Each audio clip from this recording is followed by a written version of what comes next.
Hello, everyone. So now we're in module 13, and we are now talking about continuous random variables, which is a new idea as opposed to the discrete random variables we saw in the previous module.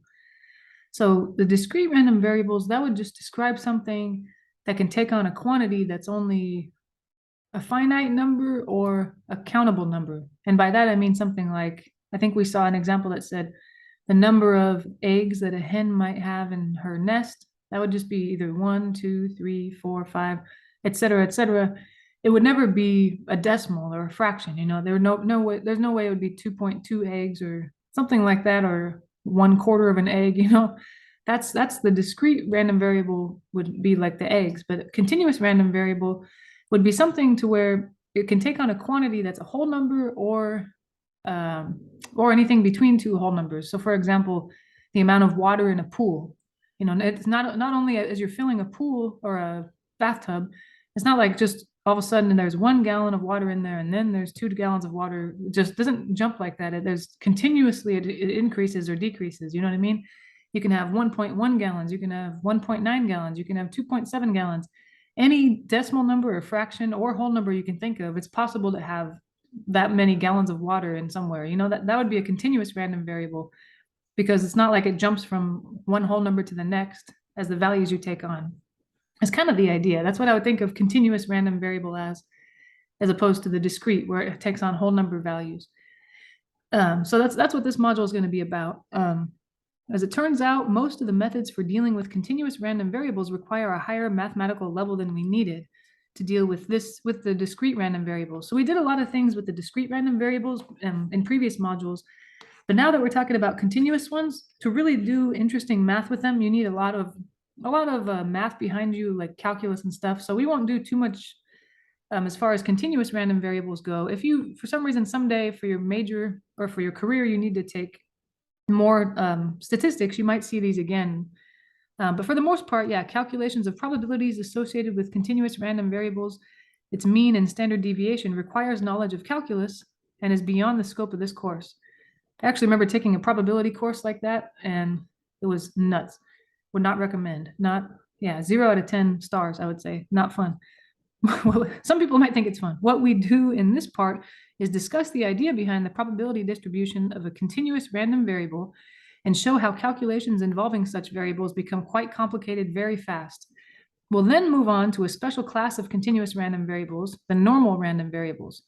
Normal random variables are very common and play a very important role in statistical inference.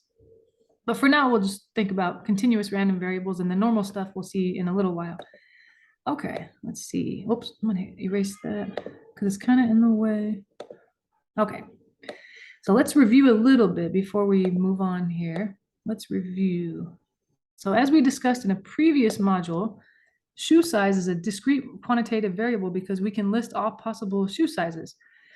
Foot length, though, is not a discrete quantitative variable because foot lengths are not limited to distinct separate values. Yeah, like shoe sizes are 5, 6, 7, 8. There's no, I mean, there is 5.5, like 5.5. You can get a 5.5 shoe size or 9.5 or whatever, but that's as far as it goes. There are no in-betweens. There's not like a 9.1 shoe size or a 5.7 shoe size. So that would be discrete, even though the shoe sizes aren't necessarily whole number values. They're just finite values. I can't, so for example, between size 5 and size 6, the only shoe size between 5 and 6 is 5.5. I can't just make up a number between them like 5.2 and there will be a shoe size. So that's discrete, not continuous. If it's a continuous random variable, you should be able to make up any decimal value or fraction value, and it would be possible for the variable to take on that value. So shoe size, no, but yeah, foot length can vary because, foot length is, it's not an exact number of inches long. It could be 5.1 inches long for a little kid, I guess, and or like 10.7 inches long, and it just depends on the person.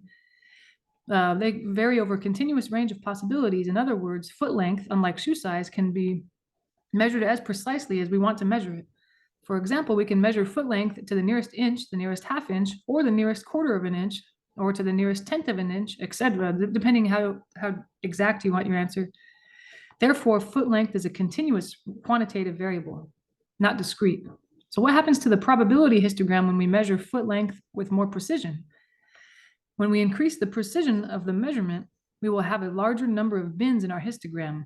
This makes sense because each bin contains measurements that fall within a smaller interval of values.